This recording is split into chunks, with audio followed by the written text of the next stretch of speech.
Nakakatawa tong si Pacquiao na to. Tingnan nyo ah. Ano sabi?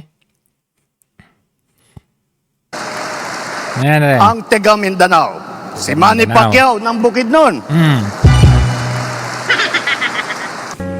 Ang mga Marcos, billion-billion, trillion-trillion ang korupsyon. Ay! Tapos ibubuto natin. Agoy! Talagang ang talino natin. Ang talino natin. Di ba? Parang naipagtagayan lang eh. Talino talaga natin. Alam ko, matatalino naman ang taong bayan. Naniniwala ba kayo na salpot sa korupsyon si Marcos?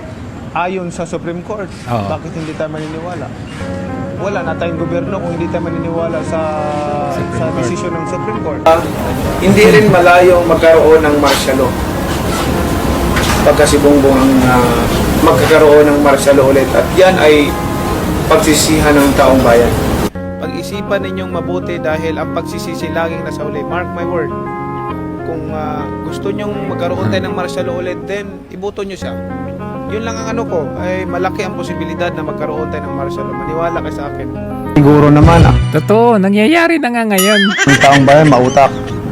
Kasi pag ibinuto mo pa yung hindi nagbabayad ng tax, hindi ko na alam talaga kung saan ang gagaling yung talino natin. Ang taga Mindanao, Tapos tingnan natin. Ang mga Marcos, billion-billion, trillion-trillion ang korupsyon. Tapos ibubuto natin. Talagang ang talino natin. Di ba? Ang talino talaga natin. A few moments later. Few moments later.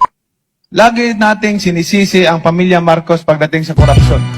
Hindi ba natin nakikita na sa panahon ng Marcos, ang bansa natin number 1 sa ekonomiya? May Wow. korupsyon. Hirap ang bansa natin. Walang kwentang kausap tong si Manny pag lasing eh. Alam mo yun, iba yung sinasabi eh.